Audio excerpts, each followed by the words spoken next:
በስመ አብ ወወልድ ወመንፈስ ቅዱስ አሃዱ አምላክ። ሃይማኖተ አበው ምዕራፍ 73 የእስክንድርያ ኤጲስቆጶሳት አለቃ ቅዱስ ቄርሎስ ወደ ንስጥሮስ ከጻፈው መልእክት እናመጣለን። ሰለስቱ ምዕት በባሕሪው የእግዚአብሔር ልጅ የሚሆን ከባሕርይ አምላክ የተገኘ የባሕርይ አምላክ ከብርሃን የተገኘ ብርሃን አብ ሁሉን የፈጠረበት ቃል ነፍስን ሥጋን ተዋህዶ ሰው እንደሆነ በሥጋም እንደሞተ በሦስተኛውም ቀን እንደተነሳ ወደ ሰማይ እንዳረገ ተናገሩ። ስለዚህ ይህን ሃይማኖት ልንይዝ ይገባናል። ከእግዚአብሔር የተገኘ ቃልም ሳይለወጥ ሰው እንደሆነ እናምን ዘንድ ይገባናል። እርሱ ነፍስን ሥጋን የተዋሃደ ፍጹም ሰው ነው። እርሱ ሥጋን እንደተዋሃደ ነፍስም እንዳለው እንናገራለን። ቃል ይመረመር ዘንድ በማይቻል ተዋህዶ አንድ አካል በመሆን ከምትናገር ነፍስና ከሥጋ ጋር አንድ ሆነ። ሰው ሆኖ የአዳም ልጅ ተባለ። ወዶ አስቦ ብቻ የቀረ አይደለም። ሌላ ባሕርይ አልነሳም። ልዩ ልዩ የሆኑ ባሕርያት ብዙዎች ናቸው፣ ግን ወደ ክርስቶስ እውነተኛ ተዋህዶ አይገቡም። እርሱ ወልድ ከሁለት አካል አንድ አካል ከሁለት ባሕርይ አንድ ባሕርይ ሆነ። ስለ ተዋህዱ ሁለት ባሕርያት አይቀላቀሉም። ወልድ ጌታችን ኢየሱስ ክርስቶስ በማይመረመር ተዋህዶ ሰው የሆነ አምላክ ነውና ቀዳማዊ ሲሆን ከዘመናት አስቀድሞ ከአብ የተወለደ ነው። ዳግመኛም ከድንግል በሥጋ የተወለደ ነው ተብሎ ስለ እርሱ እንዲህ ይነገራል። የመለኮቱ መገኘት ከድንግል አይደለም። ከአብ ከተወለደ በኋላ ጥንታዊ ልደትን ሊወለድ አልወደደም። ከአብ ጋር ከዘመን ሁሉ አስቀድሞ የነበረ ጥንት የሌለው ቀዳማዊ ስለሚሆን ስለ እርሱ ዳግመኛ ይወለድ ዘንድ ጥንታዊ ልደትን ሁለተኛ እንደሻ ይነገር ዘንድ ይህ ከሐሰት ክህደትም ነው። ዳግመኛ በሥጋ እንደተወለደ ስለ እርሱ እንዲህ ይነገራል። እንደ ሰው ሁሉ አስቀድሞ ቅርጽ የተፈጸመለት ሰው ተገኝቶ ከዚህ በኋላ ቃል ያደረበት አይደለም። በእመቤታችን ማኅፀን እርሱ ብቻ አንድ አካል አንድ ባሕርይ ሆነ እንጂ በሥጋም ይወለድ ዘንድ ወደደ። በሥጋ መወለድንም ለእርሱ ብቻ ገንዘብ አደረገ። እንደ ሞተ እንደተነሳ ስለ እርሱ የምናምንበት ይህ ነው። የእግዚአብሔር ቃል በባሕርይ መለኮቱ አልታመመም። መገረፍን፣ መቸንከርን፣ በብዙ ወገን መቁሰልንም በባሕርዩ ገንዘብ አላደረገም። መለኮት ግን አይታመምምና ሥጋ አይደለምና በተዋህደው ሥጋ ታመመ እንጂ። እነዚህንም መከራዎች ስለ እኛ እንደተቀበላቸው እንዲሁ ይነገራል። የማይታመመው እርሱ ሕማም በሚስማመው ሥጋ ታመመ። በሥጋ ታመመ እንዳልነ ዳግመኛ በሥጋ እንደሞተ እናውቃለን። እግዚአብሔር ቃልስ በአካሉ በባሕርዩ ሞት የሌለበት ነው፣ መለወጥም የለበትም። እርሱ ሁሉን የሚያድን ሕይወት ነው። ከሥጋው ጋርም አንድ አካል አንድ ባሕርይ ነው። በአብ ቸርነት ለሁሉ ቤዛ ሆኖ ሞትን ተቀበለ ብሎ ጳውሎስ እንደተናገረ ስለ እኛ በሥጋ ሞትን እንደተቀበለ ይነገርለታል። በመለኮቱ ግን ሞተ አይባልም። በባሕርዩም ታመመ ሞተ ማለት ሊያስቡት ሊናገሩት የማይገባ ተርታ ነገር ነውና አሁን እንደተናገርኩት ነው እንጂ ሞትን የተቀበለ ሥጋው ነውና። በሥጋ ሞተ እንዳልነ ዳግመኛ በሥጋ ተነሳ እንላለን። ስለ ትንሣኤም የእርሱ ገንዘብ እንደሆነ ሙስና መቃብርም እንዳላገኘው ይነገራል። ይህ ለመለኮት አይነገርም፣ የተነሳ ሥጋው ነው እንጂ። በአንድ የባሕርይ ገዢ ክርስቶስ እንዲህ እናምናለን። ለሰውና ለቃል ለያይቶ እንደሚሰግድ ለያይተን የምንሰግድ አይደለም። በመለያየት በሚገቡና ሁለት በሚያደርጓቸው በምትሃት በምሳሌ እንዳይሆን ለአንዱ ለእርሱ ብቻ እንሰግዳለን እንጂ። ሥጋም ከቃል ልዩ አይደለም፣ ፈጽሞ ከቃል ጋር አንድ አካል አንድ ባሕርይ ነው እንጂ። ቅዱስ ቄርሎስ ከተናገረው ድርሳን እናመጣለን። እኛስ የቀናች ሃይማኖትን ነገር እንናገራለን፣ እውነት ነገርንም ወደ መናገር እንመለሳለን አለ። ከዚያ አስቀድሞ ልደት ሥጋዊ ገንዘቡ አልነበረምና ታመመ የማንል እንደነበረ የሌላ ገንዘብ ነው እንደማንልም መለኮት ከሕማም ልዩ ነው አንልም። በእግዚአብሔር ቃል በረቂቅ ባሕርይ የሆነውን ተዋህዶ አንካድ። ብረት ከእሳት በተዋህደ ጊዜ ከእሳትን በመዋሃዱ የእሳትን ባሕርይ ገንዘብ እንዲያደርግ ብረት በመዶሻ በተመታ ጊዜ ከእሳት ጋር በአንድነት እንደሚመታ ግን ከመዶሻው የተነሳ የእሳት ባሕርይ በምንም በምን እንዳይጎዳ ሰው የሆነ አምላክ ቃል በመለኮቱ ሕማም ሳይኖርበት በሥጋ እንደታመመ እንዲህ እናስተውል። ፈቃድ ሥጋን እንዲዋሃድ አደረገኝ፣ የኃጢአትን ፍዳ አጠፋ ዘንድ መከራም ተቀበልኩ፣ በሥጋዬ የሁሉን ኃጢአት አጠፋ ዘንድ ስለ እነርሱ ሰው ሆኛለሁና ሁለተኛ አዳም ሆኜ ሞትኩ። መለኮቴ አልሞተም፣ ሲኦልም በዘበስኩ እንጂ በገዛ ሥልጣኔም ተነሳው እንጂ። በገነት በነበረ ሰው በአዳም በንፋት መንፈስ ቅዱስን ያሳደርኩ ፈጣሪ እኔ መሆኔን ያስረዳ ዘንድ በደቀ መዛሙርቴ የፊት እፍ ብዬ መንፈስ ቅዱስን አሳደርኩ አለ። የተሰቀለው ከሦስቱ አካላት አንዱ አካል ነው። ከእርሱም ጋር አንድ የሆነ ይህ ቃል በተዋህደው ሥጋ ሞተ። ከአብ ከመንፈስ ቅዱስ ጋር አንድ የሚሆን መለኮት ግን አልሞተም። በአካል ልዩ የሚሆኑ አብ፣ መንፈስ ቅዱስ ከእርሱ ጋር ተሰቀሉ እንዳይሉ የአብ የመንፈስ ቅዱስን ነገር እናገራለሁ። ቃል በሥጋ መከራ እንደተቀበለ ብንናገርም እኛ ከሦስቱ አካላት አንዱ አካል እንደተሰቀለ እናምናለን። ከሦስቱ አካላት ሁለቱ አብ፣ መንፈስ ቅዱስ መከራ አልተቀበሉም። ቅዱስ ቄርሎስ አመፀኛ ንስጥሮስን ነቅፎ ከጻፈው 5ኛ መጽሐፉ እግዚአብሔር ቃል እንደተያዘ ባሕርየ መለኮት በግድ መከራን እንደታገሰ አስመስለን በጉባኤያችን መካከል መራራ አነጋገርንና የልቡናን ድንዳኔ ልናገባ አይገባንም።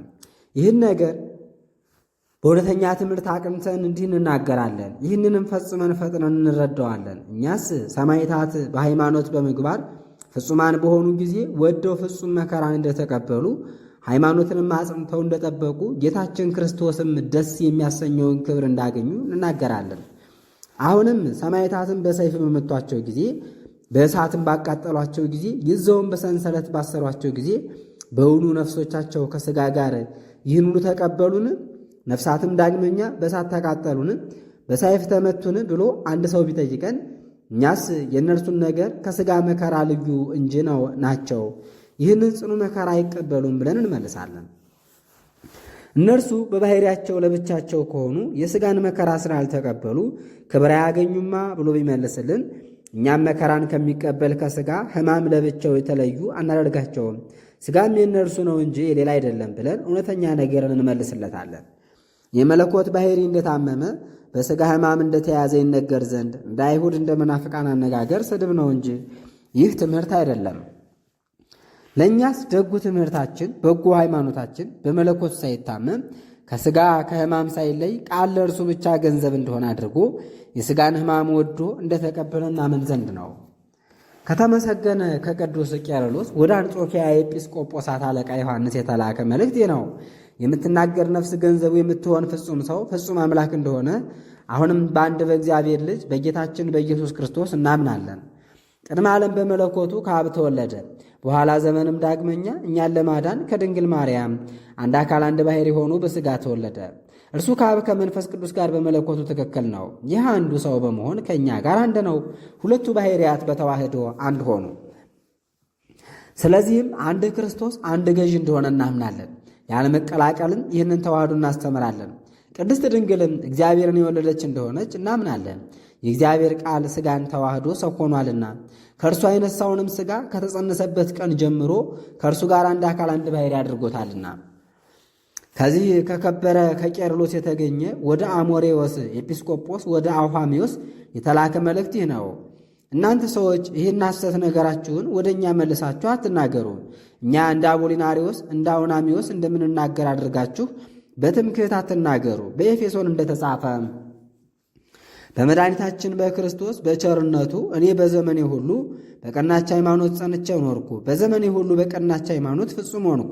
እንደ አቦሊናሪዎስ ነፍስ አነሳም አላልኩም፣ ማዕርግም አልሰጠሁም። እንደ አርዮስ ፍጡር እንደ አውናሚዎስ ሕጹጽ አላልኩምና ከመናፍቃንም እንደ አንዱ ከቶ አልተናገርኩም።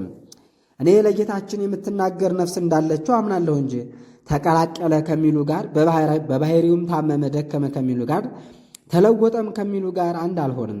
ሰዎች እንደሚናገሩት እኔስ የእግዚአብሔር ቃል እንዳይለወጥ ባሕርዩንም እንዳይለቅ በሥጋ የሚመጣውንም ሁሉ በባሕርዩ ብቻ እንዳይቀበል አውቀዋለሁ። እግዚአብሔር በባሕርዩ አይታመምምና ምትሃት ድረት መሆኑን ገንዘብ አላደረገምና ይኸውም መለወጥ ነው። እርሱ ራሱ በቸርነቱ ጸንቶ ይኖራል እንጂ። አሁንም አንድ የእግዚአብሔር ልጅ አንድ ክርስቶስ አንድ ገዥ ሆኖ ያለመከፈል በአንድነቱ ጸንቶ ዘላለም ይኖራል። እርሱ ስለ እኛ በሥጋ እንደታመመ ይህን እናገራለሁ። ብፁዕ ጴጥሮስ በሥጋ ታመመ ብሎ እንደተናገረ ከዚህ ከቅዱስ ቄርሎስ ወደ መሊጦን ኤጲስቆጶስ ወደ አፋሲስ የተላከ መልእክት ይህ ነው። ቃል ሥጋ ሆነ እንደተጻፈ የማይመረመር የተዋህዶ ሥርዓት እንደመሆኑ አንድ አካል አንድ ባሕርይ ሆነ። መለኮትና ትስብእት እርስ በርሳቸው ሳይቀላቀሉ መለየት በሌለበት ተዋህዶ እንዲፈጽመው አንድ ሆኑ። ቀድሞ ከካዱ ሰዎች ወገን የእግዚአብሔር ቃል ከባሕርዩ ከፍሎ በመለኮቱ መጠን ሥጋን ፈጥሮ ተዋህደ እንደሚሉ ሰዎች አነጋገር አንናገርም። እግዚአብሔር የተናገራት ቤተ ክርስቲያንን በሃይማኖት በምግባር ጸንተን በሥራ ሁሉ እንከተላታለን እንጂ እርሱ ቃል ከቅድስት ድንግል ሥጋን ነፍስን እንደነሳ እንናገራለን። ስለዚህም የባሕርይ ልጅ ጌታችን ኢየሱስ ክርስቶስ ገንዘብ ያደረገው አንድ ተዋህዶን በልባችን እናምናለን። ሁለቱ ባሕርያትም አንድ አካል አንድ ባሕርይ እንዲሆኑ እንናገራለን። ከቅዱስ ቄርሎስ ከግብፅ አውራጃ ከተሰበሰቡ ሊቃውንትም ወደ ንስጥሮስ የላኩት መልእክት ይህ ነው። እኛስ የጌታችን የኢየሱስ ክርስቶስን ነገር እንናገራለን። ከእግዚአብሔር አብ አካል ዘእም አካል ባሕርይ ዘእም ባሕርይ የተወለደ አንድ እግዚአብሔር ቃል ከባሕርይ አምላክ የተገኘ የባሕርይ አምላክ በሰማይም በምድርም ያለ ሁሉ የተፈጠረበት ከብርሃን የተገኘ ብርሃን እርሱ ብቻ ራሱን አዋርዶ እኛን ለማዳን ሰው እንደሆነ ከቅድስት ድንግልም ነፍስን ሥጋን ነስቶ በማኅፀን ካደረ ጀምሮ ከእርሱ ጋር አንድ አካል አንድ ባሕርይ እንዳደረገው እንናገራለን። እርሱ እንደኛ መጸነስን ወደደ። ሰው እንደመሆኑን ከድንግል ተወለደ። ሰው ከመሆኑ የተነሳ አምላክነቱ አልቀረም። ሥጋን ነፍስን ቢዋሃድም እንኳን ሰው ከሆነ ወዲህም ቢሆን ባሕርዩ የማይለወጥ እንደመሆኑ ጸንቶ በነበረበት ባሕርዩ እንደቀደመ ግብሩ አምላክ ነው። ሥጋ ከባሕርዩ የመለኮትን ባሕርይ ወደ መሆን የማይመረመር የመለኮት ባሕርይም የሥጋን ባሕርይ ወደ መሆን እንደተለወጠ አንናገርም። እርሱ ፈጽሞ አይለወጥምና በቀደመ ባሕርዩ ጸንቶ ለዘላለም ሁል ጊዜ ይኖራል እንጂ እንደተጻፈ በዓለም ሁሉ የመላ ሲሆን ከአባቱ ጋርም በአንድነት ሳለ ሕፃን ሆኖ ጨርቅ ለብሶ በወለደችው ድንግል ክንድ ተይዞ ታየ። መለኮት ልክ መጠን የለውምና በአንደበት ሊነገር አይቻልም፣ ልቡናም መርምሮ አይደርስበትም። አካላዊ ቃል ከሥጋ ጋር አንድ አካል አንድ ባሕርይ እንደሆነ እናምናለን። ከቸር አባቱ ከመንፈስ ቅዱስም ትክክል ለሚሆን ለአንዱ ለወልድ ለጌታችን ለኢየሱስ ክርስቶስ እንሰግዳለን ለዘላለሙ አሜን። ዳግመኛም ከዚያ መልእክት አምጥተን እንናገራለን። እኛስ የባሕርይ ልጅ የባሕርይ ገዥ አንድ ክርስቶስን ከሁለት እንዳንከፍለው ከእግዚአብሔር አብ የተወለደ ቃልን የክርስቶስ ገዢው ነው አንለውም። ለእርሱ ገዥ ብናደርገው ግን በክህደት እንወድቃለን። እግዚአብሔር ቃል አንድ አካል አንድ ባሕርይ ነው ብለን አስቀድመን እንደተናገርን እርሱስ ከሥጋው ጋር አንድ ነው። እርሱ በእውነት የሁሉ አምላክ የሁሉ ገዢ ነው። ሥጋ ለቃል ተገዢ አይደለም፣ ቃልም ለሥጋው ገዢ አይደለም። ቃል ገዢ ሥጋ ተገዢ እንደሆነ ታምኑ ትናገሩ ዘንድ ይህስ ፈጽሞ ክህደት ነው። ቃል ሥጋ ሆነ ያለውንም መዘንጋት ነው። ዳግመኛም ከዚህ መልእክት አምጥተን እንናገራለን። አንድ እግዚአብሔር ልጅ ከእግዚአብሔር አብ የተወለደ እንደሆነ እናምናለን። በባሕርዩ ሞት የሌለበት ሲሆንም እንደተጻፈ ስለ እኛ በሥጋ እንደሞተ እናምናለን። በተሰቀለበት ሕማምንም በተሰቀለበት በሥጋ እርሱ እንዲመጣ እናምናለን።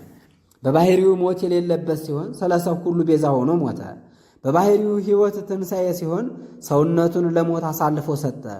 ሥጋን ተዋህዶ በረቂቅ ሥልጣን ሞትን ድል ይነሳ ዘንድ ለሙታን የትንሣኤ ጀማሪ ከሙታንም ተለይቶ ለመነሳት መጀመሪያ ይሆን ዘንድ የሰው ባሕርይም ወደ ዘላለም ሕይወት እንዲወጣ ይመራ ዘንድ አሁንም ስለ ሁሉ ቤዛ ሆኖ ሞተ። በሦስተኛውም ቀን ተነሣ፣ ሲኦልን በዘበዘ። የሙታን ትንሣኤ በሩቅ በዚህ ብቻ የተደረገ አይደለም። እኛ የእግዚአብሔር ቃል ሰው እንደሆነ የሞት ሥልጣንን በእርሱ እንደጠፋ ኋላም አንድ ልጅ አንድ ገዥ አንድ እንደመሆኑ በእውነት ፈርዶ ዓለምን ያሳለፍ ዘንድ በአባቱ ጌትነት እርሱ እንዲመጣ እናውቃለን እንጂ እንደተጻፈ።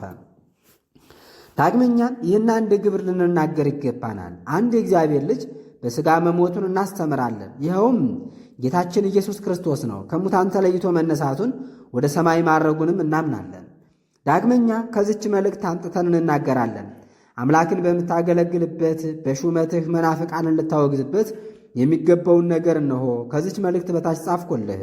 አማኑኤል የባሕርይ አምላክ እንደሆነ ንጽሕት ድንግልም አምላክን የወለደች እንደሆነች ሰው የሆነ የእግዚአብሔርንም ቃል እንደወለደች የሚያምን ሰው ቢኖር ውጉዝ ይሁን። የእግዚአብሔር ቃል ከሥጋ ጋር አንድ አካል አንድ ባሕርይ እንደሆነ የሚያምን ቢኖር ጌታችን ክርስቶስም ሰው የሆነ አምላክ ሲሆን ከሥጋ ጋር አንድ እንደሆነ የሚያምን ሰው ቢኖር ውጉዝ ይሁን። ከጌታችን ከኢየሱስ ክርስቶስ ተዋህዶ በኋላ አካላትን የሚለይ ቢኖር በመመስገን አምላክ በመባል ታምራት በማድረግ ነው እንጂ ተዋህዶ በባሕርይ አይደለም የሚል ሰው ቢኖር ውጉዝ ይሁን።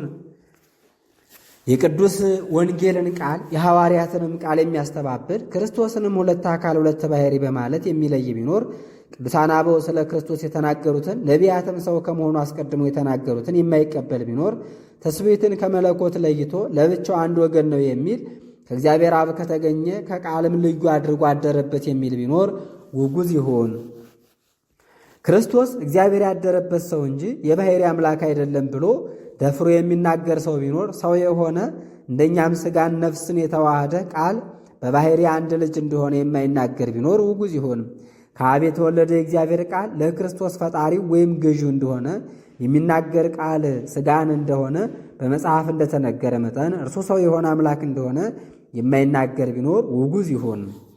የእግዚአብሔር ቃል ኢየሱስ በሚባል ሰው አድሮ ሥራውን እንደሠራ የአንድነት ክብርን በኅድረት እንደተሰጠው ከእግዚአብሔር ቃልም የተለየ እንደሆነ የሚናገር ሰው ቢኖር ውጉዝ ይሁን። ባልንጀራ ከባልንጀራው ጋር አንድ ሆኖ እንዲኖር ከእርሱ ጋር ይመሰገን ዘንድ ወይም ከእርሱ ጋር አምላክ ይባል ዘንድ ከእግዚአብሔር ጋር ወደ ሰማይ ለወጣው ሰው እንሰግድ ዘንድ ይገባል ብሎ ደፍሮ የተናገረ ሁልጊዜ በኅድረት አንድ የሚያደርገው በጸጋ ክብር ብቻ አከበር የሚል አንዲት ስግደትን በማቅረብ ሥጋን ተዋህዶ አማኑኤል የተባለ ቃልን የሚያመሰግነው ቢኖር ውጉዝ ይሁን። ጌታችን ኢየሱስ ክርስቶስን በእርሱ አጋዥነት ድንቅ ታምራትን ያደርግ ዘንድ በመንፈስ ቅዱስ ከበረ የሚለው ርኩሳን አጋንንትን በማውጣት ጊዜም ኃይልን ታምራትን ከመንፈስ ቅዱስ ይቀበላል። በሰውም የአምላክነትን ሥራ ይሠራል የሚለው መንፈስ ቅዱስ የባሕርዩ ነው። የአምላክነትንም ሥራ እርሱ ራሱ ይሠራል የማይል ቢኖር ውጉዝ ይሁን። የከበረ መጽሐፍም ክርስቶስ ሐዋርያ የምናምንበት የካህናት አለቃ ሆኖ ስለ እኛ ራሱን ንጹሕ የተመረጠ ዕጣን አድርጎ ለእግዚአብሔር አብ አቀረበ ይላል። ቃል ከእግዚአብሔር የተገኘ ነውና ሐዋርያ ሊቀ ካህናት የሆነ እርሱ አይደለም። እንደኛ ሥጋ ነፍስን ነስቶ ሰው አልሆነም፣ ሌላ ነው እንጂ። አምላክነት የሌለው ሩቅ ብእሲም ከድንግል ተወለደ የሚል ቢኖር እኛንም ለማዳን ያይደለ ራሱን ለማዳን ራሱን መሥዋዕት አድርጎ አቀረበ የሚል ሰው ቢኖር ውጉዝ ይሁን። ጌታችንስ ስለ ራሱ መሥዋዕት ሊያቀርብ አይሻም፣ ፈጽሞ ኃጢአት የለበትምና መሥዋዕትንም የሚቀበል አምላክ ነውና። የጌታችን ሥጋ አዳኝ የሕይወት ባለቤት እንደሆነ ከእግዚአብሔር አብ የተገኘ የቃል ብቻ ሥጋ እንደሆነ የማያምን ከቃልም የተለየ ሌላ የሚያደርገው ቢኖር ውጉዝ ይሁን። በንጽሕና ምክንያት ብቻ አደረበት የሚል ፍጥረትን ሁሉ ያድን ዘንድ ሥልጣን ያለው የቃል ብቻ ሥጋ ነው ብለን አስቀድመን እንደተናገርን የሚያድን እንደሆነ የሚያምን ቢኖር ውጉዝ ይሁን። በሥጋ እንደታመመ፣ በሥጋ እንደተሰቀለ፣ በሥጋ እንደሞተ፣ በመነሳቱም የሙታን ትንሣኤ ጀማሪ እንደሆነ በእግዚአብሔር ቃል የማያምን ሰው ቢኖር ውጉዝ ይሁን። እኛ ግን እርሱ ራሱ እንደተነሳ እንናገራለን። እርሱ የሚያድን አምላክ ነውና። እግዚአብሔርን የምትፈራው የምታገለግለው ሆይ ትድን ዘንድ ታስበኝም ዘንድ እኔ እጸልያለሁ። ምዕራፍ 74 ዳግመኛም ወደ ንስጥሮስ ከጻፉት ከዚች መልእክት እናመጣለን። ከጻፉት በምወድህ የአምላክን ነገር በምጽፍልህ በአንተ ዘንድ ተርታነቴን እያነሱ የሚናገሩ አሉ። እኔ እንዳወቅሁ የሀገሩ ታላላቅ ሰዎች ከአንተ ዘንድ በተሰበሰቡ ጊዜ መላልሰው ይህንን ያደርጋሉ። እኔን በመንቀፍ አንተን ደስ የሚያሰኝህ መስሏቸው አእምሮ በማጣት ይናገራሉ። እነዚህም ለፍርድ የተገቡ ናቸው ብንል አልገፋናቸውም። ወንድምን መውደድን ስላጎደሉ ቢዘልፏቸው ነዳያንን ዕውራንን በደለ የሚል አለ። እናቴን በሰይፍ አስመትቶ ገደለ የሚልም አለ። አተርፍበት ዘንድ ከነጋዴ ምዝምዝ ወርቅ ተበድሬ ባሪያው ሰረቀብኝ የሚልም አለ። ባለ ዘመኔ ሁሉ እንዲህ ባለ ተርታ አኗኗር እንደምኖር ይናገራሉ። ይህንንስ ማንም ማን በጠላቱ እንኳ ሊደረግበት አይወድም።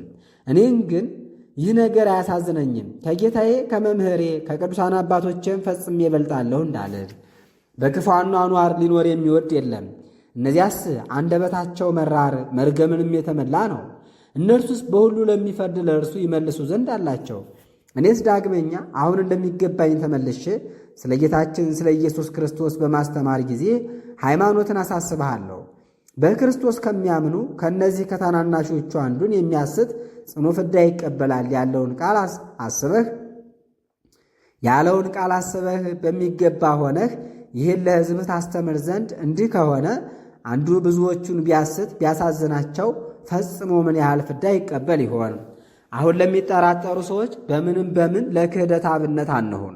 በእውቀት በቅንነት ሆነን ስህተትን ሁሉ እናርቅ እንጂ የተዋህዶን ነገር ለሚጠይቁንም የቀናች ሃይማኖትን ነገር እናስረዳ እንጂ። የቅዱሳን አባቶቻችንን ትምህርት ብንይዝ የቅንነትን ዋጋ ያሰጠናልና። እኛም በቀናች ሃይማኖት መኖርን እንውደድ እንደተጻፈ እነዚያ ያገኙትን የማያልፍ ክብርን እናገኝ ዘንድ ልቡናችንን እንወስን። በኒቅያ የተሰበሰቡ ቅዱሳን አበው በባሕሪው የእግዚአብሔር ልጅ የሚሆን ከባሕሪ አምላክ የተገኘ የባሕሪ አምላክ ከብርሃን የተገኘ ብርሃን አብ ሁሉን የፈጠረበት ወልድ ዋሕድ ወረደ፣ ነፍስን ሥጋን ነስቶ ሰው ሆነ፣ ታመመ፣ ሞተ፣ በሦስተኛው ቀንም ተነሣ፣ ወደ ሰማይ አረገ አሉ። ስለዚህ እኛም እናምን ዘንድ ይህንን ትምህርትና ሃይማኖትን የምንይዝ ዘንድ ይገባናል። ቃል ሥጋን እንደተዋሃደ ሰውም እንደሆነ እናስብ። ይህ ቃል ባሕሪ ተለውጦ ሰው ሆነ አንበል። እርሱስ ከነፍስ ከሥጋ የተገኘ ሰው ብቻ ወደ መሆን አልተለወጠም። እርሱ ነፍስ ያለችውን ሥጋ እንደነሳ ቃል በማይመረመር በማይነገር ተዋህዶ አንድ አካል በመሆን ከምትናገር ነፍስና ከሥጋ ጋር እንደተዋሃደ ሰውም ሆኖ የአዳም ልጅ እንደተባለ እንናገር እንጂ አስቦ ወዶ ብቻ የቀረ አይደለም። ተጨማሪ የሆነው ዘንድም መምሰልን ብቻ አልነሳም።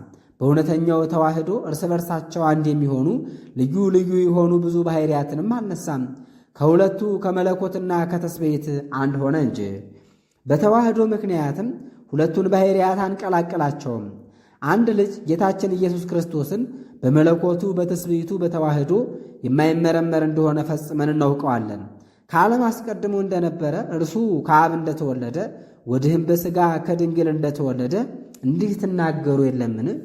የመለኮቱ መገኘትም ከድንግል አይደለም፣ ከአብ ከተወለደ በኋላ ለመለኮቱ ሁለተኛ ልደትን አይሻምና። ከዓለም አስቀድሞ ለነበረ ከአብ ጋር በየጊዜው ሁሉ ለሚኖር ለእርሱ በመለኮቱ ዳግመኛ ሊወለድ ሁለተኛ ልደትን ወደደ ተብሎ ይነገርለት ዘንድ ይህስ ክህደት ነው፣ ሐሰትም ነው። ስለ እኛንም ለማዳን በአንድ አካል ከትስብእት ጋር አንድ አካል አንድ ባሕርይ ሆኖ ከድንግል ተወለደ እንጂ። በሥጋም መወለዱ እንዲህ ነው። እንደ ሰው ሁሉ ከንጽሕት ድንግል አስቀድሞ ተወልዶ ከዚህ በኋላ ቃል ያደረበት አይደለም። ከማኅፀን ጀምሮ ተዋሃደ፣ በሥጋ መወለድንም ወደደ እንጂ። እርሱ ራሱ በሥጋ መወለድን ገንዘብ አደረገ እንጂ። በሥጋ ተወለደ እንዳል በሥጋ ሞተ ተነሳ እንላለን። ቃል መገረፍን፣ መቸንከርን፣ የቀረውንም መከራ ገንዘብ ባደረገ ጊዜ በባሕሪው አልታመመም። ጥንቱን ሥጋ ስለ አይደለም በመለኮቱ ሕማም የለበትም፣ ሰው በመሆኑ ብቻ ታመመ እንጂ። እነዚያን ሕማማትንም እርሱ ስለ እኛ እንደተቀበላቸው ይነገራል። የማይታመመው በሚታመም ሥጋ ተገኘ። በዚህ አነጋገር ብቻ መሞቱን እናምናለን። የእግዚአብሔር ቃል ግን በባሕሪው አይታመምም፣ አይለወጥም፣ ሁሉን የሚያድን ሕይወት ነው እንጂ። ሥጋው ለእርሱ ብቻ ገንዘቡ ነው። የእግዚአብሔር ስጦታ ሆኖ ሞተ። እርሱ ስለ ሁሉ እንደሞተ ጳውሎስ እንደተናገረ ሞትን ያስከተለ ሕማሙም የተደረገ ስለኛ ነው። የሞተ በመለኮቱ አይደለም፣ በባሕሪው ሞተ ተብሎ ሊነገር ወይም ሊታሰብ አይገባም። አሁን እንደተናገርኩት በሥጋ ሞተ አለ እንጂ። በሥጋ እንደሞተ እንዲሁ በሥጋ ተነሳ። መለኮት ሞት ሳይኖርበት የሥጋ መነሳት ለመለኮት ይነገራል። በሥጋው ሞቶ ተነሳ እንጂ። ክርስቶስ አንድ አካል አንድ ባሕርይ እንደሆነ ገዥም እንደሆነ እንዲህ እናምናለን። እኛ ለቃልና ለሥጋ ብሎ ለይቶ እንደሚሰግድ አይደለንም። አንዱ ከአንዱ ተጠግቶ እንደሚኖር አንድ ሆነ ብለን ብንናገር ምትሃት መለየት እንዳይሆን እኛስ አንድ አካል አንድ ባሕርይ ለሆነው ለእርሱ ብቻ እንሰግዳለን እንጂ ሥጋ ከቃል ልዩ አይደለምና። ከቃል ጋር አንድ ብቻ ነው እንጂ እርሱም ከአብ ጋር ይኖራል። ሁለቱ ቃልና ሥጋ እየራሳቸው ተለያይተው የሚኖሩ አይደሉም። የነሳውን ሥጋ የተዋሃደ እንደመሆኑ አንድ ነው እንጂ። ይህ ይደረግ ዘንድ እንደማይገባ ጽንም እንደሌለው አድርገን በአካል በባሕርይ አንድ መሆኑን ብንነቅፍ ግን ሁለት አካል ሁለት ባሕርይ በማለት እንወድቃለን። ሥጋ ብቻ የልጅነት ስም የልጅነት ክብር እንዳለው አድርገን ለይተን እንናገር ዘንድ ግድ ይሆንብናል። የእግዚአብሔርን ቃልም ለብቻው ለይተን የልጅነት ስም የልጅነት ክብር እንዳለው አድርገን እንናገር ዘንድ ግድ ይሆንብናል። አንድ ብቻ ጌታችን ኢየሱስ ክርስቶስንም ልንከፍለው ሁለት ልናደርገው አይገባም። የሃይማኖት ትምህርት በሁሉ የቀናች ስትሆን በዚህ ምግባር ካነጋገር በምንም በምን እውነተኛ አይገኝም። ተዋህዶ አካላትን በመለየት ብቻ እንደተደረገ የሚናገር ቢኖር ቃል እንደተዋህደ መጽሐፍ አልተናገረም። ቃል ሥጋን እንደሆነ እንደኛ ያለ ሥጋን ነፍስን እንደተዋህደ ተነገረ እንጂ። ሥጋን ነስቶ ሰው ሆነ፣ ከድንግልም ተወለደ፣ ከጌትነቱም ባሕርይ አልተለወጠም። እርሱ ከእግዚአብሔር አብ ተወለደ፣ ሰውም ቢሆን እንደቀደመ ባሕርዩ ጸንቶ ኖረ። በእርሱ አምነን የቀናች የሃይማኖትን ትምህርት በየቦታው እናስተምራለን። አባቶቻችንም እንዲህ ብለው አምነዋል። ንጽሕት ድንግልንም እግዚአብሔርን የወለደች ናት ባሏት ጊዜ እንዲህ ተመክተው ተናገሩ። የቃል የባሕርዩ መገኘት ከንጽሕት ድንግል አይደለም፣ በንጹሕ ሥጋ ከእርሷ ተወለደ እንጂ። ይኸውም ቃል ነው። ቃል አንድ አካል በመሆን የተዋህደው ሥጋም የምትናገር ነፍስ ያለችው ፍጹም ሥጋ ነው። በሥጋ የተወለደው ልደቱም እንዲህ ነው። ክርስቶስን በመውደድ ጸንቼ ዛሬ ይህን ጻፍኩልህ። ወንድሜም እንደመሆንህ እማልድሃለሁ። በክርስቶስ ፊት ንጹሐን ክቡራን በሚሆኑ በመላእክትም ፊት አዳኝብሃለሁ። በዚህ ሃይማኖት ጸንተህ ትኖር ዘንድ ሌሎችንም ታስተምር ዘንድ እንዲህ የሆነ እንደሆነ የቀናች ቤተ ክርስቲያን ፍቅር ባለቤት ፍጹም አንድነት ሰላም ትሆናለች። ስምምነት ያለው ልብ ከእግዚአብሔር አገልጋዮች ጋር ይኖር። ይህ ቅዱስ ቄርሎስ የሃይማኖትን ነገር ጽፎ ወደ ንስጥሮስ ላከ። ስለ ክርስቶስ በመጽሐፍ የተነገረውን ሁለት አካል ሁለት ባሕርይ ብሎ የሚከፍል ማን ነው? ከእግዚአብሔር አብ የተገኘ ቃል ለብቻው ልዩ እንደሆነ ለመለኮት የሚገባውን ሥራ እንዲሠራ፣ ከድንግል የነሳውም ትስብእት ከእግዚአብሔር ቃል በአካል በባሕርይ ልዩ እንደሆነ የሰውነትንም ሥራ እንዲሠራ የሚናገሩ አሉ። እንዲህስ የሚሉ ለፍርድ የተገቡ ናቸው። የእግዚአብሔር አገልጋዮች ሐዋርያት ግን ጌታ ኢየሱስ ክርስቶስ አንድ ነው ብለዋል። እኔም እንደነርሱ አንድ አካል አንድ ባሕርይ እላለሁ። እነዚህ ቃላት ትምህርት የሆኑ ዘንድ ጽፈናልና ስለ ክርስቶስ በተነገረው ተዋህዶ ከሥራ በማናቸውም ሥራ መለወጥ እንዳለ አልተናገርንም። ስለ ተዋህዶ የተናገሩ እነዚህን ቃላት የሚለያየውን ከእግዚአብሔር አብ የተገኘ ቃል ለብቻው አንድ ወገን ነው፣ ከድንግል የተገኘ ትስብእት ለብቻው አንድ ወገን ነው የሚለውን እርሱን ግን ፈጽመን እነሆ ለይተነዋል፣ ለዘላለም የተለየ አድርገነዋል። እኛስ በሚገባ እናምናለን። ሥጋን ተዋህዶ ሰው የሆነ አካላዊ ቃልም አንድ አካል አንድ ባሕርይ እንደሆነ እንናገራለን። አስቀድሜ እንደተናገር ከእግዚአብሔር አብ የተገኘ ቃል እንዴት ሥጋ እንደሆነ በምን አይነትም ሰው እንደሆነ ሥራውን መርምሮ የሚያውቅ ማን ነው? እርሱ የአዳምን ባሕርይ ነስቷልና በሰውም መልክ ተገኝቷልና እንደተጻፈ ጥንቱን በሥራ አንድ ከማይሆኑ ከሁለቱ ባሕርያት አንድ እንደሆን እኛ በዚህ እናውቀዋለን። ጥንቱን ባሕርይ መለኮትና ባሕርይ ትስብእት በባሕርይ በሥራ አንድ ሆኖ ይኖር አይደለምና ልዩም አካል ሆነ። ቃል አምላክ ሲሆን ለእኛ የሚገባ የተናቀ የተዋረደ ሥጋን ነስቶ በተለየ አካሉ ሰው ይሆን ዘንድ እንደምን ወደደ። አሁንም ሰው የሆነበትን ምስጢር በሥራ አንድ ያልነበሩ ሁለቱ ባሕርያት አንድ የሆነበትን በአንድ ተዋህዶ ሳይለያዩ የተዋህዱበትን ነገር ልናውቅ ብንመረምር መናገር አንችልም። የአዋቂ ሰው ልቡ እርሱ ከሁለቱ ባሕርያት የተገኘውን ተዋህዶ ያለ ጥርጥር ያውቃል። ፈጽሞም ልዩ ናቸው አይልም። ከሁለት ባሕርያት አንድ ባሕርይ በሆነ በእግዚአብሔር ልጅ በአንድ እግዚአብሔር ጌታችን ኢየሱስ ክርስቶስ ያምናል እንጂ ሳይለይ በተዋህዶ ማመንንም ይቀበላል እንጂ። ክፉ ጥፉ የሚሆን የንስጥሮስ ሃይማኖት ግን አንድ አካል አንድ ባሕርይ ከማለት ፈጽሞ የራቀ ነው። እርሱስ እንደ ሃይማኖቱ አምላክ ቃል ሥጋን ተዋህዶ ሰው እንደሆነ ይናገራል። የተዋህዶን ምስጢር ግን አያውቅም። ባሕርያት ሁለት ናቸው ይላል እንጂ እርስ በርሳቸውም ይለያያቸዋል እንጂ። የእግዚአብሔርን ቃል ለብቻው ወደ አንድ ወገን ያደርገዋል።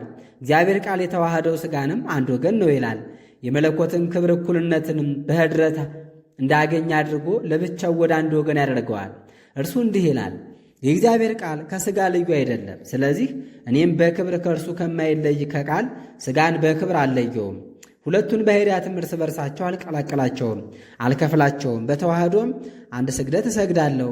ዳግመኛም በአንጾኪያ ያሉ መናፍቃን ክርስቶስ አንድ እንደሆነ ያውቃሉ፣ ግን ሁለቱ ባሕርያት እንዲለወጡ ይናገራሉ።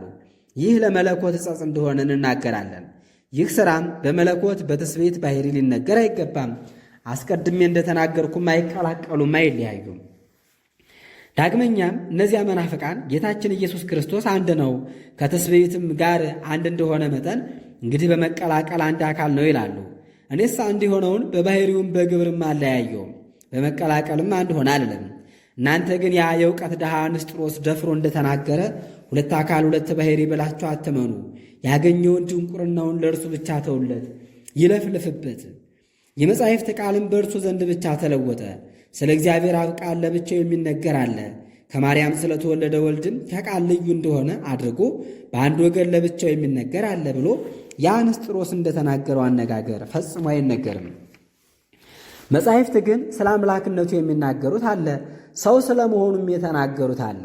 እርሱ ሰው የሆነ አምላክ ሲሆን ስለ አምላክነቱ ሰው ስለ መሆኑም አንድ አድርገው የተናገሩት አለ። እኔም ከእነዚህ ቃላት ለመለኮት የሚገባ ዳግመኛም ለትስብእት የሚገባ እንዳለ ይህንን እናገራለሁ። በፍጹም ተዋህዶ አምላክ ሰው እንደሆነ መጠን እነዚህ መጻሕፍት ወልድ ከሁለቱ ባሕርያት አንድ እንደሆነ ያስረዳሉ። አሁንም አንድ እንደመሆኑ ለመለኮት ለትስብእት በአንድነት ሊነገር የሚገባውን ስለ ጌታ የተነገረውን ቃላት ተከፋፍሉ። ነገር ግን እነዚያ ቃላት ለአንዱ ለእግዚአብሔር ልጅ ብቻ ፈጽሞ የሚነገሩ እንደሆኑ ይህን በጥንቃቄ ወቁ። ይኸውም ሰው የሆነ የእግዚአብሔር ቃል ነው። ይህን አንዱን ጌታችን ኢየሱስ ክርስቶስን ከሁለት አይከፍሉትም። እነዚህንም ቃላት እንዲህ ልንናገር ይገባናል። ለመለኮት የሚገባውን ለእግዚአብሔር እንናገራለን፣ ለትስብእት የሚገባውንም ሰው ስለመሆኑ እንናገራለን። መጻሕፍት እግዚአብሔር ቃል ዓለም ሳይፈጠር ከእግዚአብሔር አብ ተወለደ፣ በኋላ ዘመንም ከንጽሕት ድንግል ተወለደ ብለው ነገሩን ሲያስረዱ ይህ ለሁሉ እንደምን አይታወቅም? ዳግመኛ ስለማይመረመር ተዋህዶ ያለመለየት ሌላ ነገርን እናገራለሁ። ንጽሕት ድንግል እግዚአብሔር ቃልን በሥጋ የወለደች እንደሆነ እናምናለን። ጌታችን ኢየሱስ ክርስቶስም በእውነት አንድ እንደሆነ እንታመናለን። የእግዚአብሔር ቃል ሥጋን ወደ መሆን ሥጋም መለኮትን ወደ መሆን ተለወጥ አንልም። የእግዚአብሔር ቃል አይናወጥም አይለወጥምና። ይህም የተናገርኩት ነገር ፈጽሞ አይመረመርም። እኔ ስለ ክርስቶስ የተነገሩትን የቃላቱን ልዩ ልዩ አነጋገር አልነቀፍኩም። እኔ ጌታን አውቀዋለሁ። አምላክ እንደመሆኑ ሰው እንደመሆኑም ይነገርለታል። እርሱ ራሱ ሰው ነውና። ከዚህ መምህር ወደ ንስጥሮስ ከተላከው መልእክት አምጥተን እንናገራለን። ይህ አንዱ ኢየሱስ ክርስቶስ ሁለት አይደለም። ምንም ከሁለቱ ባሕርያት የተገኘ እንደሆነ ቢታወቅ ባለመቀላቀል መለየት የሌለበት የባሕርይ ተዋህዶን ገንዘብ አደረገ። ሰው ከሥጋና ከነፍስ መሆኑ እንዲታወቅ እርሱ ከሁለቱ አንድ ነው እንጂ ሁለት አይደለም። ከዚህ መምህር ወደ ምሥራቅ ሰዎች የተላከ ይህ ነው። በመለኮት ከአብ ጋር አንድ ባሕርይ ነው።